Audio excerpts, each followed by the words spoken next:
8,900. Operation Maggie Migration is currently underway. It's a day that's been months in the making, ever since a bout of colic caused Maggie to fall 2 times.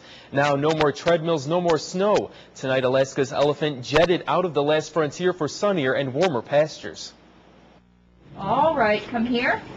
For the past 5 weeks, Maggie has been training for her big move south to the Performing Animal Welfare Society in Northern California.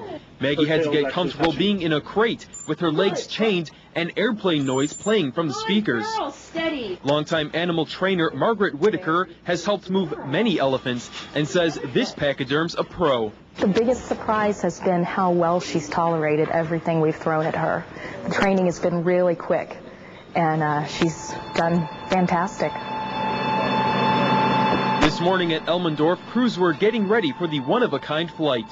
Maggie will fly in the belly of the C-17 for 5 hours non-stop to California, surrounded by 14 of her trainers and keepers. Senior Master Sergeant John Brindley got the Air Force involved in the move. He's transported fighter aircraft, helicopters, missiles, and equipment. But by far, this is the most unique thing the Air Mobility Command has ever transported that I know of or ever aware of. 8,000-pound live animal is very unique. The question now is how she'll fit in with the other elephants at Paws. Maggie grew up with Annabelle, but's been on her own for the past 15 years. We expect that she does know a little bit about how to be an elephant. She hasn't been with other African elephants since she left Africa. So the language might be a little different for her. You can't really predict how fast Maggie might integrate into the group. I mean, we've had elephants get with other elephants within days, just 2 or 3 days. Sometimes it's taken a year. And that, he says, is up to Maggie. She'll have 4 new friends, all female, to pal around with on 75 acres of rolling hills. And the best feature? An elephant jacuzzi.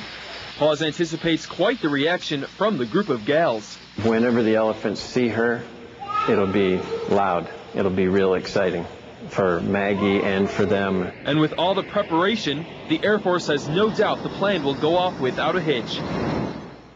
And without a hitch it went, albeit an hour late. But we learned you can't rush an elephant. Maggie in her crate was loaded into the C-17 tonight. There were a few jerky movements and she trumpeted a few times. Her trainer says to let us know how she's feeling, a bit anxious. All of this is uncharted territory for the African elephant. However, Maggie throughout this was remarkably calm.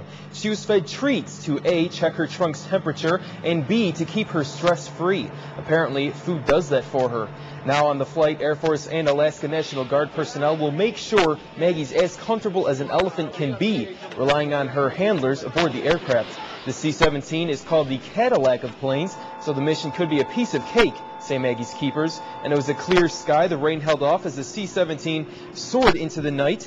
As the airmen were waiting to load the 8,000-pound pachyderm, there was a brief moment to ponder the unusual cargo.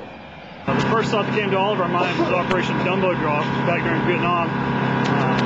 We jokingly talked about it, but then we got to thinking that this just doesn't happen that often. From the moment that we let her out of the barn and put the chains on and got her in the crate, she was fantastic. She was a little nervous when we slid the bars in behind her, but she handled that really well. And Maggie's flight is expected to last 5 hours. It's a direct flight. She'll land at Travis Air Force Base in California and then scoot on over to Paws. And it's time